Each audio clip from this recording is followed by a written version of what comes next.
Setiap tanggal 2 Mei, kita memperingati Hari Pendidikan Nasional yang diambil dari hari kelahiran Ki Hajar Dewantara. Melalui pendidikan, Ki Hajar berjuang melawan penjajah Belanda. Seperti apa ceritanya? Ayo teman-teman, kita simak bersama. Ki Hajar Dewantara terlahir dengan nama Raden Mas Suwardi Suryaningrat pada tanggal 2 Mei 1889. Ia dibesarkan dalam lingkungan Keraton Pakualam di Yogyakarta. Ki Hajar sempat kuliah di Stovia atau Sekolah Dokter Pribumi. Kemudian ia bekerja sebagai wartawan di koran seperti Utusan Hindia dan Kaum Muda. Sejak muda, Ki Hajar berani menentang pemerintah kolonial Belanda.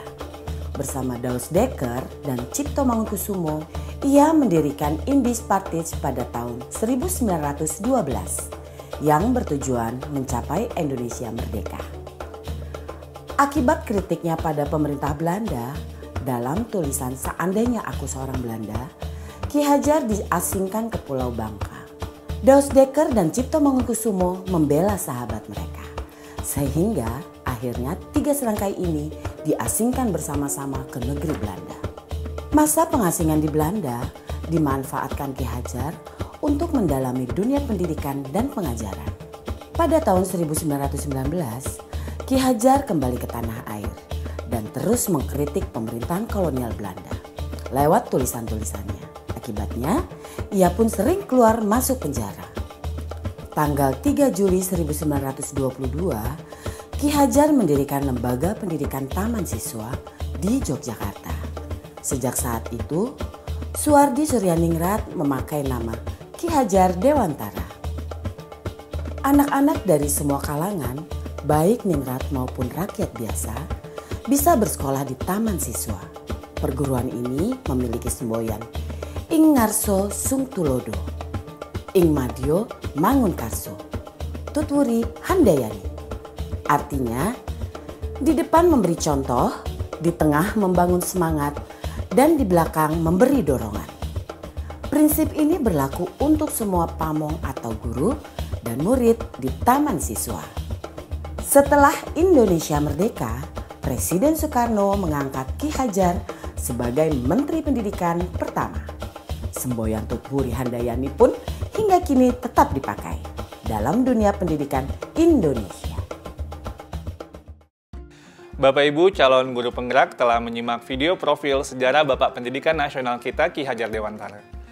Pada kesempatan ini, izinkan saya untuk memaparkan refleksi saya terkait pemikiran Ki Hajar Dewantara untuk membuat kita lebih memahami impian besar beliau untuk membawa anak Indonesia mencapai kemerdekaan belajar. Ada 2 hal yang ingin saya sampaikan di sini. Pertama, beliau berkata bahwa pendidikan adalah tempat persemaian benih-benih kebudayaan. Pada hal ini, Ki Hajar membuat sebuah koneksi 2 hal yang tidak terpisahkan antara pendidikan dan kebudayaan. 2 hal ini adalah satu kesatuan. Menurut Ki Hajar, untuk mencapai kebudayaan yang kita mimpikan, peradaban bangsa yang kita cita-citakan, pendidikan adalah fondasinya. Atau dengan bahasanya Ki Hajar adalah tempat persemaian benih-benih kebudayaan. Dengan kata lain, pekerjaan yang kita lakukan di pendidikan bukan saja pekerjaan untuk anak bersekolah, ujian hasilnya baik, dan lain sebagainya, tapi adalah pekerjaan untuk menjemput kebudayaan yang kita cita-citakan. Dengan kata lain, ini adalah pekerjaan untuk membentuk peradaban.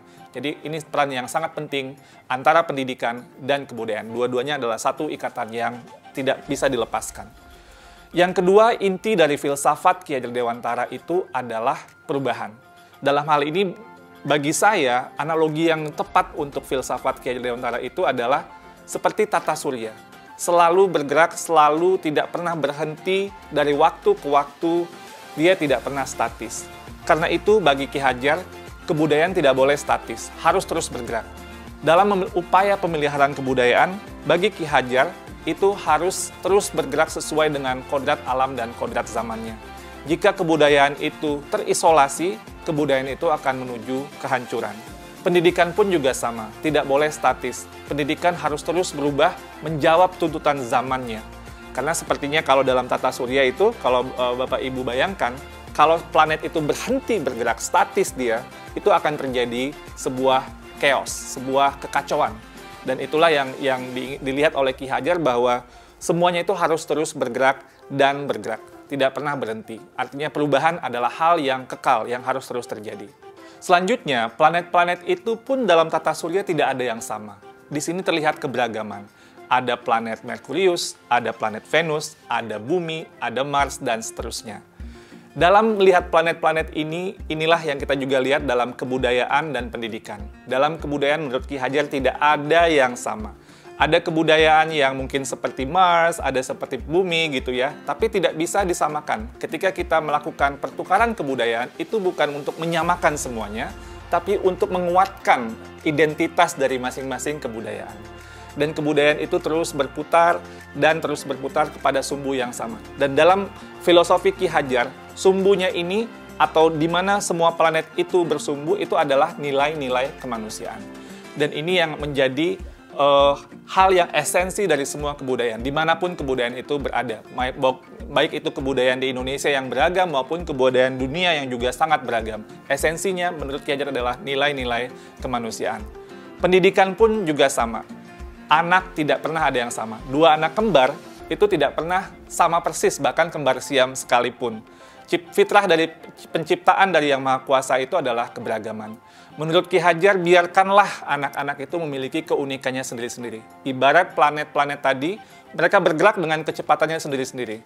Kalau Bapak Ibu lihat di tata surya, Merkurius itu berputar sangat cepat, sementara mungkin planet Jupiter itu agak lambat berputarnya.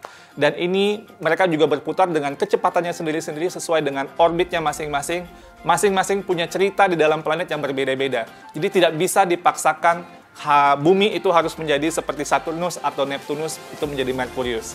Semua ada orbitnya masing-masing, semua bergerak pada sumbu yang sudah diatur dan hamba pada nilai yang sama, yaitu nilai-nilai kemanusiaan. Nah, lalu apa yang kemudian menjadi relevansi pemikiran-pemikiran Ki Hajar Dewantara terhadap transformasi pendidikan yang sedang kita lakukan sekarang? Filosofi Ki Hajar adalah filosofi tentang perubahan, dan dalam hal ini ada 3 kerangka perubahan Ki Hajar Dewantara. Yang pertama adalah kodrat keadaan. Dalam melakukan perubahan, kita harus melihat kodrat keadaan yang terbagi 2. Pertama, kodrat alam, yang kedua, kodrat zaman. Kodrat alam itu adalah terkait dengan alam tempat di mana masyarakat itu berada. Seperti yang digambarkan oleh Ki Hajar, kalau alamnya daerah pertanian itu berbeda dengan daerah pegunungan atau daerah pantai. Yang 2 musim itu berbeda dengan 4 musim dan seterusnya. Ki Hajar bercerita bahwa kalau orang Belanda melihat orang Indonesia itu boros, karena orang Indonesia alamnya sangat ramah sekali. Jadi tidak pernah mungkin berpikir untuk masa depan yang terlalu jauh, karena alamnya selalu menyediakannya. Sedangkan orang Indonesia melihat Belanda itu pelit. Tapi ini Belanda dibentuk oleh alamnya juga, karena dia harus hidup 4 musim, dia harus berhemat, karena nanti ketika datang musim dingin, tidak bisa lagi tumbuh atau pertanian tidak bisa bergerak. Jadi ini kodrat alam yang membentuk sebuah kebudayaan, kebiasaan sebuah masyarakat. Nah, lalu juga ada kodrat zaman, bagian kedua dari kodrat keadaan. Kodrat zaman ini berarti bahwa walaupun alamnya sama, seperti daerah Bandung atau daerah Semarang dan lain sebagainya, itu tidak pernah sama dari waktu ke waktu. Jakarta tahun 1950 berbeda dengan Jakarta tahun 2020 dan akan berbeda dengan Jakarta 2050 dan seterusnya.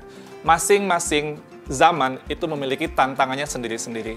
Pada saat ini tantangan kita adalah bagaimana menjawab revolusi industri 4.0 dan sebagainya. Percepatan revolusi teknologi ini sangat luar biasa dan ini merupakan tantangan yang pada zaman ini sedang kita hadapi. Lalu yang kedua adalah prinsip melakukan perubahan. Kalau tadi kodrat keadaan, yang kedua ini prinsip melakukan perubahan. Di sini ada yang namanya azas trikon, kontinuitas, konvergensi, dan konsentris. Dalam melakukan perubahan, menurut Ki Hajar, kita harus melakukan sebuah dialog kritis dengan sejarah kita. Kita harus menjaga nilai utama dari masyarakat kita. Harus berakar pada identitas utama dari sebuah masyarakat. Jadi walaupun perubahan itu menjawab kodrat zaman, tapi nilai esensi budaya masyarakat itu harus tetap dipegang. Tapi juga harus ada dialog kritis sehingga bisa terus berubah. Jadi kontinuitas ini bisa terjaga dengan baik. Yang kedua, harus konvergensi. Maksudnya apa? Perubahan-perubahan yang kita lakukan itu harus menuju pada suatu titik yang memperkuat nilai-nilai kemanusiaan. Jadi, dalam konteks konvergensi ini, pendidikan itu harus memanusiakan dan memperkuat kemanusiaan kita. Yang ketiga, konsentris. Jadi, walaupun menuju pada nilai-nilai yang sama gitu, sumbu yang sama, tapi kita tetap harus menghargai keragaman yang ada. Karena kalau konsentris itu ibarat planet tadi, dia berputar sesuai dengan sumbunya, sesuai dengan orbitnya. Tidak bisa dicampur-campurkan. Karena itu, pendidikan itu harus menghargai keunikan. Karena itu juga, pendidikan itu harus memerdekakan. Biarkanlah masing-masing berputar pada sumbunya, beredar sesuai dengan orbitnya. Menurut kata Ki Hajar, pendidik itu ibarat petani. Petani itu dia bercocok tanam, dia memiliki banyak sekali misalnya bibit. Ada bibit padi, ada bibit jagung, ada bibit kedelai. Yang padi, tumbuhkanlah dia sebagai padi. Jangan menumbuhkan padi itu berharap menjadi jagung. Tidak akan pernah menjadi seperti itu. Dan jangan pula memelihara jagung dengan ilmu memelihara padi. Nggak jadi tumbuh kembangnya jagung itu. Jadi masing-masing itu sesuai dengan kodratnya. Dan itulah keragaman yang dihadapi oleh para pendidik dalam konteks kehidupan sehari-hari. Lalu yang ketiga, apa yang berubah? Yang berubah di sini adalah budi pekerti. Maksudnya ini apa? Ada dua kata di sini. Ada budi, ada pekerti. Budi itu, menurut bahasa Ki Hajar, itu ada 3 komponen, yaitu cipta, rasa, dan karsa. Cipta itu artinya pikiran, rasa itu perasaan, karsa itu adalah kemauan. Dan pekerti. Pekerti itu maksudnya tenaga atau raga. Dalam filosofi pendidikan Ki Hajar, ini harus seimbang terjadinya perubahan tersebut. Ada olah cipta, menajamkan pikiran, olah rasa, menghaluskan rasa, olah karsa, memperkuat kemauan, dan olahraga, menyehatkan jasmani. Sehingga pendidikan itu harus holistik, harus seimbang, tidak bisa timpang.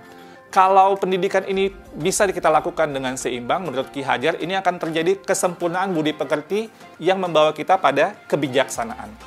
Dengan kata lain, jika kita melakukan pendidikan yang seimbang, tumbuh kembang anak secara holistik, ini akan menghadirkan banyak insan-insan yang penuh kebijaksanaan. Sebaliknya, jika kita melakukan pendidikan dengan timpang, maka kita akan menciptakan masyarakat yang langka, bahkan mungkin hampa dengan kebijaksanaan. Pada akhirnya, semua disiplin ilmu harus menuju kepada kebijaksanaan. Dan relevansi yang kedua dari apa yang kita pelajari dari filosofi Ki Hajar Dewantara adalah keharusan untuk memandang anak dengan rasa hormat, berorientasi kepada anak. Jadi apa tujuan pendidikan kita? Itu adalah murid, murid, murid. Jadi menurut Ki Hajar, semua yang kita lakukan di bidang pendidikan dan para pendidik itu harus berorientasi penuh kepada murid. Dengan bahasa Ki Hajar, salah satu azas dari Taman Siswa, bebas dari segala ikatan, dengan suci hati mendekati sang anak, tidak untuk meminta suatu hak, namun untuk berhamba pada sang anak. Kata-kata berhamba pada sang anak adalah sebuah analogi, tapi memiliki kedalaman nilai yang luar biasa. Bahwa Ki Hajar, seorang yang sangat ditokohkan, melihat bahwa berorientasi kepada anak ini adalah hal yang paling utama, paling esensial bagi kita para pendidik. Semoga refleksi singkat ini bisa menjadi sebuah inspirasi bagi Bapak Ibu semua, calon-calon guru penggerak yang saya banggakan. Terima kasih Bapak Ibu penggerak, salam bahagia.